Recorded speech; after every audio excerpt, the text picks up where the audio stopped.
ये देखिए, आज मैं पकौड़ी और धनिया पत्ता की चटनी बनाई हूँ और इसे किस तरह से बनाऊंगी चलिए आगे रेसिपी में मैं दिखाती हूँ।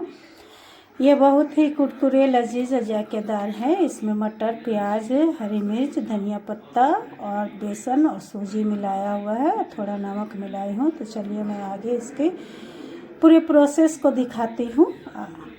नाजरीन, मैं फिर आज आपके सामने हाजिर हूँ और दिल की गहराइयों से आपके शुक्रिया अदा करती हूँ। तो चलिए आज मैं दिखाती हूँ आपको जाड़े के मौसम में गरम गरम पकौड़ी किस तरह से बनता है। ये बहुत ही सिंपल पकौड़ी है जिसे हम लोग बनाएंगे और बहुत ही 5 मिनट में तैयार होने वाली पकौड़ी है। तो इसके लिए सबसे पहले मैं इतना मटर ली हूँ जिसे महीन महीन काट दी हूँ।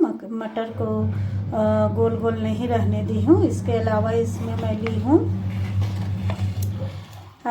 हरी धनिया ली हूँ, प्याज ली हूँ, नमक ली हूँ और 2 हरी मिर्च ली हूँ। बस इतना ही सारा मटेरियल जाएगा। और इसके लिए फिर मैं ये बेसन ली हूँ। देखिए इतना बेसन है जिसका मैं पकौड़ी बनाऊंगी। तो चलिए मैं दिखाती हूँ किस तरह से ये क्रेप्सी और बेहतरीन पकौड़ी बनकर तैयार होंगे। तो ये सभी प्याज को मैं डालती हूँ, धनिया पत्ता डाल लूँगी, नमक को डाल ली हूँ और इसी के साथ मटर को डाल लूँगी। और मैं आपको दिखाती हूँ किस तरह से मैं ये पकौड़ी बनाकर तैयार करूँगी। ये पकौड़ी काफ़ी लजीज, टेस्टी और जायकेदार, मज़ेदार होती है, जिसे खाने में आपको काफ़ी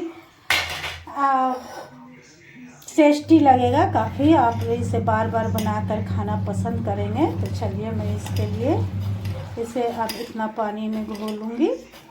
इसे इस तरह से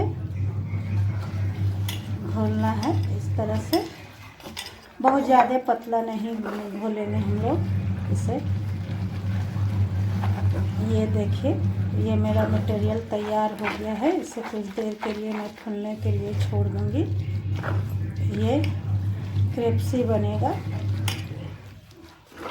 थोड़ा इसमें आप सूजी भी डाल दीजिए, वो भी अच्छा लगेगा। तो थोड़ा मैं इसमें सूजी भी डाल दे रही हूँ, जो खाने को टेस्ट है बनाएंगे इसको। तो चलिए ये मटेरियल मेरा तैयार हो गया है। अब इसमें मैं थोड़ा सूजी डालती हूँ। ये देखिए थोड़ा मैं सूजी डालूँगी इसमें। आप देखिए मैं थोड़ा सूजी डाल रही हूँ इसमें। इसमें इतना सूजी जाएगा जो काफ़ी टेस्ट बनाएगा और कुरकुरा बनाएगा। इसीलिए सूजी डाला जाता है कि पकौड़ी या ये में इसको कुरकुरे बनाएंगे हम लोग। कुरकुरी चीज़ काफ़ी अच्छी लगती है ये बनकर। और इसे थोड़ा देर के लिए फूलने के लिए छोड़ दूँगी। और फिर मैं कढ़ाई चढ़ा ली हूँ, उसमें तेल डालूँगी। सरसों के तेल में ही इसे बनाऊँगी इस पकौड़ी को। आप देखिए किस तरह से आप कोई भी मेहमान आ जाए या किसी को स्पेशल देना है तो आप बनाकर से बच्चों को लंच में भी दे सकती हैं। मेहमानों को भी तुरंत चाय और पकौड़ा आप बनाकर तैयार करके दे सकते हैं। तो चलिए आगे का प्रोसेस मैं दिखाती हूँ आपको कि मैं किस तरह से बनाई हूँ। ये देखिए इसके लिए मैं इतना तेल ली हूँ और कढ़ाई में चढ़ाई। ये तेल हमारे जल चुके हैं। अब मैं पकौड़ी इसमें बनाऊँगी। आपको जो साइज में बनाना होगा आप बना सकते हैं, लेकिन मैं इसे ना बहुत बड़ा ना बहुत छोटा बनाऊंगी। बहुत ही क्रेप्सी ये बनकर तैयार होंगे। तो ये देखिए ये मेरी पकौड़ियाँ बन रही है। इसे आप भी बनाए खाए, एक बार खाकर ज़रूर देखिएगा, बनाकर खाइएगा और इसे आप बहुत ही लजीज पाइएगा। तो ये देखिए जाड़े के मौसम में अक्सर मैं बनाती हूँ इस तरह से पकौड़ियों को। ये देखिए हमारे पकौड़ियाँ मटर, प्याज, बेसन, सूजी ये सभी मिलाकर बनाया गया है। ये पकौड़ियाँ हमारी तैयार हो चुकी हैं। मैं ज़्यादा नहीं बनाऊंगी क्योंकि मेरा परिवार छोटा है, इसलिए मैं 8-10 से ज़्यादा नहीं बनाऊंगी। थोड़ा आग जब तेल बहुत गर्म हो गया था तो मैं थोड़ा गैस के फ्लेम को धीमा कर दी और फिर देखिए ये दोबारा मैं डाल रही हूँ। तो इस तरह से देखिए ये बहुत बेहतरीन बनते हैं। जाड़े के मौसम में अच्छे लगते हैं। इसे धनिया पत्ता की चटनी के साथ, सॉस के साथ, टमाटर की चटनी के साथ, जैसा आपको दिल करता है, या चाय के साथ भी आप खा सकते हैं।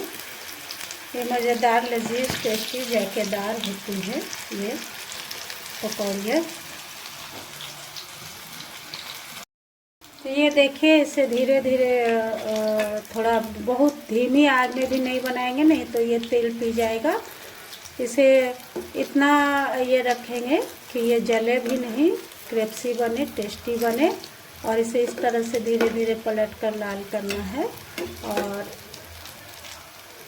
ये लाल करके आपको निकाल लेना है। आप जितना खरा खाना चाहे, बहुत ज़्यादा लाल किया हुआ जला हुआ जैसा टेस्ट देता है, इसलिए बहुत ज़्यादा लाल नहीं करना है तो पकौड़ियों को। फिर एक इस तरह से भी पकौड़ी बनते हैं और एक बहुत पतला ग्रेवी करके भी बनाया जाता है। तो मैं आज मटर वाले पकौड़ी है तो मैं इसे इस तरह से बना रही हूँ। तो अल्हम्दुलिल्लाह ये मेरी पकौड़ियाँ बनकर तैयार हो जा रही हैं, बनकर तैयार है। चलिए ये देखिए, ये इतनी सारी पकौड़ियाँ मेरी बन गई हैं और आगे भी मैं थोड़ा बना ले रही हूँ। थोड़ा और एक बार डालूँगी और 4-5 पकौड़ियाँ बनाऊँगी। तो ये देखिए, इस तरह से मैं डाली हूँ। तेल हमारा गरम है। तेल को इतना गर्म रखें कि ख़राब भी ना हो और पकौड़ियाँ बनकर भी अच्छे से तैयार हो जाए। तो ये देख लीजिए, इस तरह से मैं इसे फिर थोड़ा जब ये पक जाएगा तब मैं इसे पलटूँगी। इस तरह से धीरे से पलटना है, ठीक है। ये बेहतरीन तरीके से आप पलट लीजिए। तेल गर्म है, मैं ज़्यादा तेल भी नहीं डाली हूँ, कम ही तेल में बना रही हूँ। ये आप देखिए, बहुत ज़्यादा तेल इस्तेमाल नहीं की हूँ, कम ही तेल में इसे छान रही हूँ। तो चलिए, अल्हम्दुलिल्लाह अल्हम्दुलिल्लाह मेरी पकौड़ियाँ बनकर तैयार है। और मैं इसी के साथ आपसे को दुआओं में अपने शामिल करती हूँ। जहाँ भी रहे, खुश रहे, आबाद रहे, हंसते रहे, मुस्कुराते रहे। और इस ठंड में अपनी से सभी लोग अपनी अपनी हिफाजत करें, अपना ख्याल रखें। ठंड बहुत ज़्यादा बढ़ी हुई है, काम करना आसान नहीं है महिलाओं के लिए। तो महिला हो या जेंट्स हो या बच्चे हो, सभी अपना अपना ख्याल रखिए और हिफाजत कीजिए। अल्लाह हमें अच्छी ज़िंदगी अता करे और सब की लंबी ज़िंदगी हो। अल्लाह सबको लंबी ज़िंदगी अता करे। तो चलिए, ये मेरी पकौड़ियाँ बनकर तैयार हो गई है। फिर मुलाकात होगी एक नए ब्लॉग में, नई रेसिपी के साथ। तो मैं इसी के साथ आपसे अलविदा कहती हूँ। अल्लाह हाफिज़। और ये भी इल्तिजा करती हूँ कि आप मेरे चैनल को सब्सक्राइब कर दिया कीजिए, क्योंकि नई चैनल है और इसे वॉच करें। वॉच करने के लिए मैं शुक्रिया अदा करती हूँ। तो बराए मेहरबानी कम से कम मेरे चैनल को सब्सक्राइब, लाइक कर दिया करें। छोटे क्रिएटर लोगों को, छोटे जो चैनल हैं, जो छोटे लोग हैं, अभी स्टार्ट किए हैं अपनी ज़रूरतों और ज़रूरतों के हिसाब से, तो उससे आप आगे बढ़ाएं। इसके लिए मैं आपको तहे दिल से शुक्रिया अदा करती हूँ। अल्लाह हाफिज़।